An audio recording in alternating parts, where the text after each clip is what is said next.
के लिए जाती हूँ मामला ये बिल्कुल ठीक है। आपका भी इस पे एक अपना डिसेंटिंग नोट है। जाहिर है ऑब्वियसली बशीर साहब योर ओपिनियन सर, क्योंकि आप जाहिर है एज डीजी एफआईए आपने चीज़ों को खासतौर पे सिक्योरिटी पैराडाइम आपने कई चीज़ें बड़े क्लोजली देखी हैं। आप थोड़ा हमें बेहतर इसमें एक बताइएगा कि एक तो बुलाई जा रही है और दूसरा बार बार उसमें इमरान खान साहब का पीटीआई वाले आपको कह रहे हैं कि पैरोल पे शहबाज साहब एज अपोजिशन लीडर अक्सर आते थे और शमूलियत करते थे, मुख्तलिफ कमिटीज़ में भी बैठते थे। तो खान साहब वो कहते हैं क्यों नहीं आएगी, असद कैसर साहब कह रहे हैं बेमायनी होगी अगर इमरान खान साहब नहीं आएंगे। आपको लगता है कि आपके पार्टी को कुछ करना चाहिए, उनको पैरोल पे रिलीज करना चाहिए एपीसी में शिरकत के लिए? सबसे पहले मैं अपने सीनियर और हमारे दोस्त भी हैं और मेहरबान है मेरे बड़े मोहसिन कमर ज़मान कारिया साहब को अस्सलाम वालेकुम और माहिर नियाजी साहब को भी अस्सलाम वालेकुम, आपको और आपके व्यूअर्स को सबको अस्सलाम वालेकुम। वालेकुम अस्सलाम, बहुत शुक्रिया। मैं आपको बेटा एक बड़ी सिंपल सी बात बताता हूँ। मैंने तो उसके वीडियोस देखे हैं जो DGI-SPR के जो ऑपरेशंस के जो वीडियोस हैं, वो जो आए हैं, वो जो उन्होंने ड्रोन से लिए। Believe me, such a professional इतना बेहतरीन किस्म का ऑपरेशन। जी बशीर साहब, ओवर टू यू। कायरा साहब, आप शायद उस वक्त डिस्कनेक्टेड थे। बशीर साहब ने आपको बहुत सलाम अपना भेजा था। बशीर साहब, आप मिलिट्री प्रोफेशनलिज्म की आप बात फरमा रहे थे और मेरा सवाल आपसे पैरोल को लेके था regarding release of Imran Khan and this condition to the APC sir.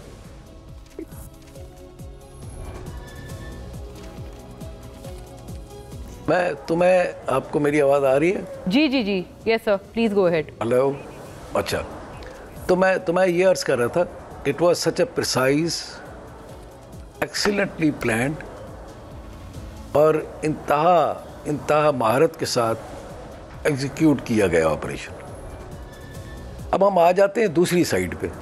ये तो मैंने बात की, मैं ज़ाहिर है आई एम अ पुलिसमैन, तो उस हिसाब से मैंने बैठ के देखा होगा और ये सोचा होगा उस वक्त कि ये इंतहाई मुश्किल ऑपरेशन है और पता नहीं क्या होगा। मतलब एक बात कर रहा हूँ मैं अपने सिक्योरिटी पैराडाइम और ट्रेनिंग के हवाले से। करेक्ट, ये ज़ाहिर है ये बहुत अहम बात मैंने किया है कि वहाँ पे ये भी पता था कि जी सुसाइड बमर्स भी हैं और फिर उन्होंने टोलियों में बांट दिया है, पता नहीं कितना नुकसान होगा मेरे पाकिस्तानियों का। लेकिन बदनसीबी है हमारी, उन लोगों ने जो वीडियोस भेजी वो हमारी एक पॉलिटिकल पार्टी यहाँ से बैठी हुई उनका सारे का सारा वो रट चलाती रही और इंडियन मीडिया भी।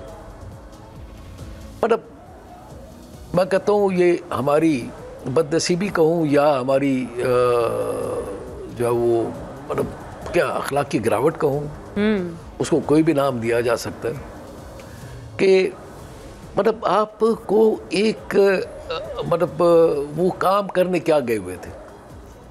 वो जो वहाँ पे जो हमारे फोर्सेस के जवान और अफसरान, वो बेचारे वहाँ पे अपनी जान को हथेलियों पे रख के मुसाफिर निहत्ते मुसाफिरों को बचाने के लिए गए हुए थे।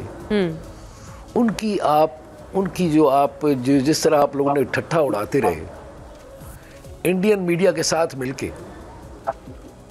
मतलब आप किसको मैसेज क्या दे रहे थे, किसको क्या मैसेज दे रहे थे? एक तो ये, दूसरा फिर कहते कि जी हमारे कंट्रोल में नहीं है सोशल मीडिया। अच्छा, कंट्रोल में नहीं है तो ये क्या बात हुई? आपके ट्विटर हैंडल्स कुछ और कहते हैं और आप कुछ और कहते हैं आकर के टीवी पर और बातें करते हैं। लेकिन वो कहते हैं बशीर साहब हमें नहीं पता वो कौन चलाता है और वो पीटीआई के जो लोग JIT में भी पेश हो रहे हैं, you know the matter as obviously former DG FIA, वो कहते हैं हमें पता ही नहीं है। ये तो आप समझे, वो तो हमारा कंटेंट नहीं चला रहे हैं, वो तो हमारी चीजें नहीं चलाते हैं, वो पीटीआई के सोशल मीडिया हैंडल्स। तो फिर आप उनको मंसूब करेंगे उनसे? फिर भी बेटा इनका तो आपस में झगड़े हैं ना, एक ग्रुप के वो चलाते हैं, एक ग्रुप के नहीं चलाते। वो बैठे हुए जो बाहर बैठे हुए हैं इनके, वो सारे के सारे ये लोग करते हैं एज अ पार्टी। और इनका जो सोशल मीडिया है उसी ने इनको ये वो जिन है जो इन्होंने खुद बाहर निकाला। अब ये खुद इनसे भी बोतल में बंद नहीं हो रहा। हाँ, लेकिन ये शायद इसी जिन के फायदा भी लेते रहे हैं सारी जिंदगी। सारी पॉलिटिकल आप वो देख लें, इनकी पॉलिटिकल देख ले, सिर्फ सोशल मीडिया पे ही है। सोशल मीडिया, कीबोर्ड वॉरियर्स, अब आ जाए मैं आपको थोड़ा सा सिक्योरिटी पैराडाइम। अब ये जिस तरह कमरज़मान कायरा साहब एक सीनियर और इंतहाई मंझे हुए सियासतदान है और इंतहाई मुहिब वतन पाकिस्तानी, उन्होंने जो बात की कि BLA, मैं यही कह रहा हूँ, मैं अर्ज़ करूँगा थोड़ा सा उनको मैं ये नहीं कि मैं उनकी बात को वो कर रहा हूँ, लेकिन उनको अगर मैं मतलब उनके दूसरे रफ अल्फाजों में बात करूँ कि मुझे बताएं कितने लोग हैं जो BLA में हैं, जो कितने टेररिस्ट हैं, बाकी कितने लोग हैं जिनकी उनको सपोर्ट हासिल है, जिनको पॉलिटिकल सपोर्ट हासिल है, वो तो असेंबलियों में बैठे हुए हैं। और तीसरी बात यह है कि वो उनका कांटेक्ट अफगानिस्तान से था, पर अफगानिस्तान टू इंडिया जी, मतलब आप उनको सपोर्ट करी जा रहे हैं इसलिए कि आपने हमारी सिक्योरिटी फोर्सेस को ख़राब करना है कि जी इंटेलिजेंस ठीक नहीं थी। अच्छा ठीक है, जब 3.5 साल आप जब प्राइम मिनिस्टर थे उस वक्त कोई टेररिस्ट अटैक नहीं हुआ कहीं पे भी। उस वक्त कराची स्टॉक एक्सचेंज पे अटैक नहीं हुआ, चाइनीज एम्बेसी पे अटैक नहीं हुआ कराची में, उस वक्त नहीं हुआ।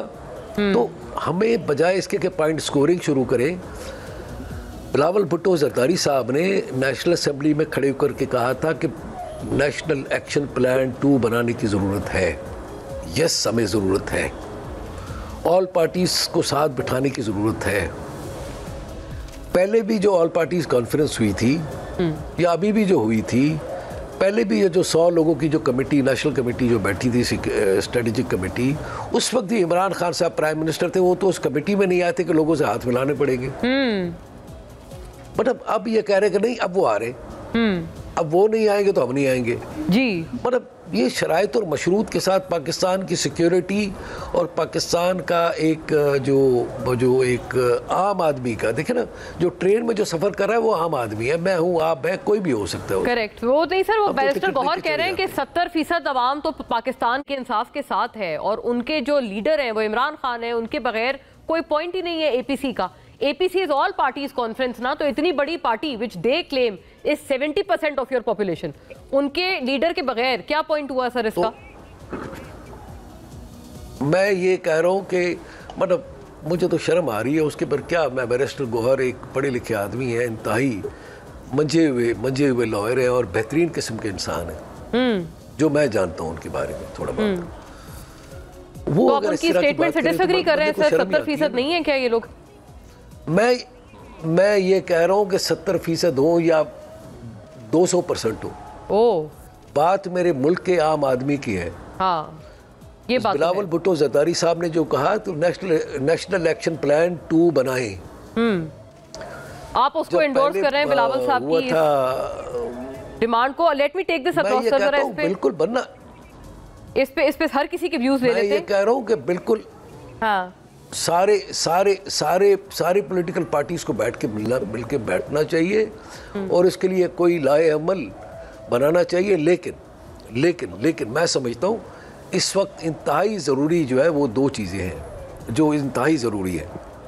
वो जो मिसिंग पर्सनस वाले ड्रामे और ये वो इधर उधर जो होती है बातें, पहले भी आपको याद है एक मरतबा मिसिंग पर्सनस वहाँ पे ईरान में एक अटैक किया था, यहाँ से मिसाइल मारा था, तो सारे के सारे मिसिंग पर्सनस ही निकले थे वहाँ से, मिसिंग पर्सनस ही निकले थे। यानी वही वो जो अभी कायरा साहब ने भी बात की कि मिसिंग पर्सनस में ज़्यादातर शुमार उन लोगों का है जो कि दहशतगर्दी में मोस्ट वांटेड, तो उमैर साहब दहशतगर्दी में इन्वॉल्व है।